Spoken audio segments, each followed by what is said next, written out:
3000 രൂപ ഇൻസെൻറ്റീവും വർദ്ധിപ്പിച്ചിരുന്നു. അങ്ങനെ 7000-ഉം 3000-ഉം 10000 വരെ ആശമാർക്ക് കിട്ടുന്ന അവസ്ഥ ഉണ്ടാക്കി.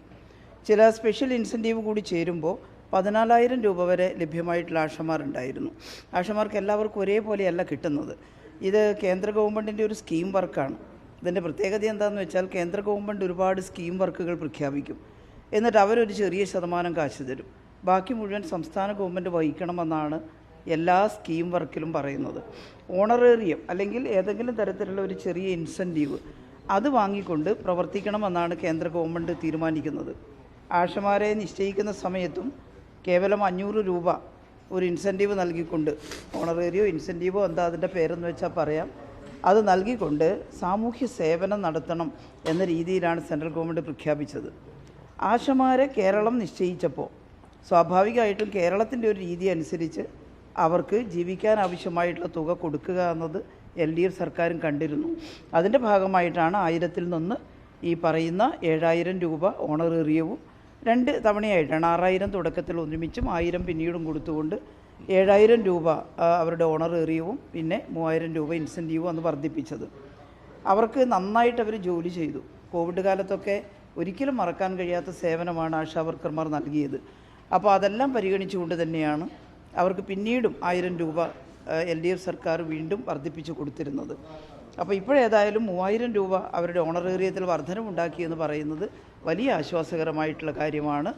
സാധിക്കുമെങ്കിൽ ഇനിയും കൂടുതൽ അവർക്ക് വർദ്ധിപ്പിച്ച് കൊടുക്കേണ്ടതാണെന്ന് ബഹുമാനപ്പെട്ട മുഖ്യമന്ത്രി പറഞ്ഞത്. ആദ്യഘട്ടമായിട്ട് ഇത് വർദ്ധിപ്പിക്കുന്നു, പിന്നീടും പരിഗണിക്കുമെന്നാണ്. അങ്ങനെ പരിഗണിച്ചാൽ വളരെ നല്ല കാര്യമാണ്. ഈ കേന്ദ്രത്തിൻ്റെ ഭാഗത്ത് നിന്ന് പണം വരാതിരിക്കുകയാണെങ്കിൽ പുതിയ സർക്കാരിന് അത് വലിയൊരു ബാധ്യതയാകാനുള്ള സാധ്യതയുണ്ടോ?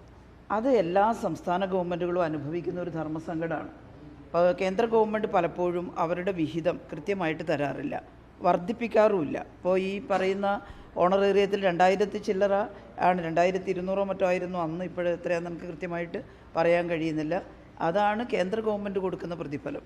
അപ്പോൾ അത് കേന്ദ്ര ഗവൺമെൻറ് ഒരു 10000 ആയിട്ട് വർദ്ധിപ്പിക്കുകയാണെങ്കിൽ സംസ്ഥാന ഗവൺമെൻറ്റും കൂടി ചേരുമ്പോൾ നല്ല രീതിയിൽ ഒരു മാറ്റം ഉണ്ടാക്കാൻ സാധിക്കുമായിരുന്നു. ഞങ്ങൾ ആവശ്യപ്പെട്ടിരുന്നു, ഞങ്ങൾ പറഞ്ഞിരുന്നു.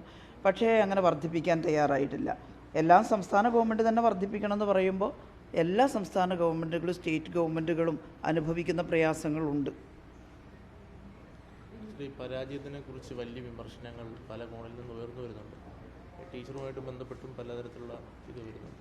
അതെല്ലാം ഒരുപാട് വാർത്തകൾ ഇന്നത്തെ കാലം ഇങ്ങനെ ഒരുപാട് നെറേറ്റീവ് ഉണ്ടാക്കുക എന്നുള്ളതിൻ്റെ കാലമാണ്. അപ്പോൾ എന്തെല്ലാം പറയാം നമുക്ക്. ഇടതുപക്ഷ ജനാധിപത്യ മുന്നണിയെ സംബന്ധിച്ചിടത്തോളം 2 ടേമായിട്ട് 10 വർഷക്കാലം കേരളം ഇതുവരെ കണ്ടിട്ടില്ലാത്ത രീതിയിലുള്ള വമ്പിച്ച വികസന പ്രവർത്തനങ്ങളാണ് നടത്തിയത്. നിങ്ങൾക്കെല്ലാവർക്കും അറിയുന്നതാണ്. വൻകിട വികസന പ്രവർത്തനങ്ങളോടൊപ്പം തന്നെ ഇതുപോലുള്ള സാധാരണക്കാരുടെ പ്രശ്നങ്ങൾ പരിഹരിക്കാൻ ഒട്ടേറെ നടപടികൾ സ്വീകരിച്ചു. പക്ഷേ നമുക്ക് ആവശ്യമായ എല്ലാ നടപടികളും ഈ 10 വർഷത്തിനുള്ളിൽ ചെയ്ത് പൂർത്തിയാക്കാൻ കഴിഞ്ഞിട്ടില്ല. അതിന് കഴിയില്ല. അതിന് കാരണം ഇതൊരു സംസ്ഥാന ഗവൺമെൻറ്റാണ്. അപ്പോൾ സെൻട്രൽ ഗവൺമെൻറ്റിൻ്റെ കൂടി സഹായത്തോടുകൂടി, സംസ്ഥാനങ്ങളുടെ യൂണിയനാണ് കേന്ദ്രം, നമ്മുടെ നികുതി പണം പോലും കേന്ദ്രത്തിലേക്കാണ് പോകുന്നത്. കേന്ദ്രത്തിൻ്റെ ടാക്സ് ഷെയറാണ് നമുക്ക് ലഭ്യമാകുന്നത്, പദ്ധതി വിഹിതമാണ് ലഭ്യമാകുന്നത്. അങ്ങനെ ആകുമ്പോൾ ഒരു സംസ്ഥാന ഗവൺമെൻറ് ആഗ്രഹിക്കുന്ന രീതിയിൽ എല്ലാ കാര്യങ്ങളും ചെയ്യാൻ അത് ഏത് ഗവൺമെൻറ് ഭരിക്കുമ്പോഴും ഒരു പ്രയാസം നേരിടുകയാണ്. അപ്പോൾ ആ അർത്ഥത്തിൽ 5 ലക്ഷം വീടുണ്ടാക്കി കൊടുത്തു. ഇനിയും ഒരു 5 ലക്ഷം പേർക്ക് വീട് വേണമെന്ന് പറഞ്ഞാൽ അത് ബാക്കി തന്നെയാണ്. എന്നാൽ 5 ലക്ഷം വീട് ഉണ്ടാക്കിയത് മോശമല്ലല്ലോ, അതൊരു നല്ല പ്രവർത്തനമല്ലേ. അപ്പോൾ അതുപോലുള്ള ഒട്ടേറെ പ്രവർത്തനങ്ങൾ LDF ഗവൺമെൻറ്റിൻ്റെ നേതൃത്വത്തിൽ ചെയ്തിരുന്നു. ഇലക്ഷൻ്റെ പരാജയം അതിൽ നല്ല പൊളിറ്റിക്സ് ഉണ്ട്, അതിൽ യാതൊരു സംശയവുമില്ല. ഞങ്ങളത് അതിൻ്റെ അനാലിസിസ് ഇപ്പോൾ നടത്തിക്കൊണ്ടിരിക്കുന്നേ ഉള്ളൂ. എന്തുകൊണ്ട് ഇത്രയും കാര്യങ്ങൾ ചെയ്തിട്ടും ഇങ്ങനെയൊരു തോൽവിയുണ്ടായി? അങ്ങനെ ഒരു ചർച്ച നടന്നുകൊണ്ടിരിക്കുകയാണ്. അതിൻ്റെ ഒരു അന്തിമമായിട്ടുള്ളൊരു കൺക്ലൂഷനിലേക്ക് CPIM-ഓ ഇടതുപക്ഷ മുന്നണിയിലുള്ള മറ്റു പാർട്ടികളോ ഇപ്പോൾ എത്തിച്ചേർന്നിട്ടില്ല. പക്ഷേ എത്തിച്ചേരണമല്ലോ. ഞങ്ങൾക്ക് എന്തെങ്കിലും പ്രശ്നങ്ങളുണ്ടെങ്കിൽ അത് പരിഹരിക്കണം. അല്ല, പൊതുവായിട്ടുള്ള രാഷ്ട്രീയ പ്രശ്നങ്ങളാണെങ്കിൽ അത് ഇന്നതാണെന്ന് പറയണം. ഒരു കാര്യത്തിൽ മറ്റെല്ലാവരും പറയുന്നൊരു വിഷയമുണ്ട്. കേരളത്തിൽ ഇടതുപക്ഷം ക്ഷീണിക്കരുത് എന്നുള്ളത്. ഇടതുപക്ഷം തകർന്നാൽ ഇവിടെ വലിയ തോതിലുള്ള പ്രത്യാഘാതങ്ങൾ ഉണ്ടാവുമല്ലോ. കേരളത്തിൻ്റെ മതേതരത്വത്തിൽ അത് നിലനിർത്തുന്നതിൽ ഒരു വലിയ പങ്ക് ഇടതുപക്ഷത്തിനുണ്ട്. എന്നാൽ ഞങ്ങൾ പ്രതീക്ഷിക്കാത്ത തരത്തിലുള്ള ഒരു റിസൾട്ടാണ് ഈ തെരഞ്ഞെടുപ്പിലുണ്ടായത്. പലപ്പോഴും ഇങ്ങനെ ഉണ്ടാകാറുണ്ട്.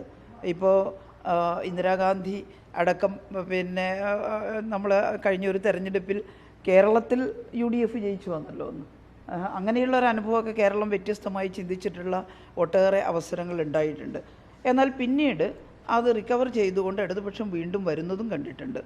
ഈ പരാജയം കനത്ത പരാജയമാണ് ഞങ്ങൾക്ക് നേരിട്ടത്. കാരണം 99 സീറ്റിൽ നിന്ന് വളരെ താഴേക്ക് അതിൻ്റെ 1/3 ചുരുങ്ങിപ്പോവുക എന്നുള്ളത് ഞങ്ങൾ അത്രത്തോളം പ്രതീക്ഷിച്ചതല്ല. പക്ഷേ ഈ പരാജയത്തിൻ്റെ കാരണങ്ങൾ കണ്ടറിഞ്ഞ് കേരളത്തിൽ ഇടതുപക്ഷം ഏതെങ്കിലും തരത്തിൽ ഒരു മാറ്റമോ തിരുത്തലോ ഉണ്ടാക്കണോ, അതിനുവേണ്ടി ഞങ്ങൾ പരിശ്രമിച്ചുകൊണ്ടിരിക്കുകയാണ്. എന്തായാലും ഇടതുപക്ഷ ആശയഗതികൾ കേരളത്തിൽ തകർന്നു പോകുന്നത് ശുഭകരമല്ല എന്ന് മാത്രമേ ഇപ്പോൾ പറയാം.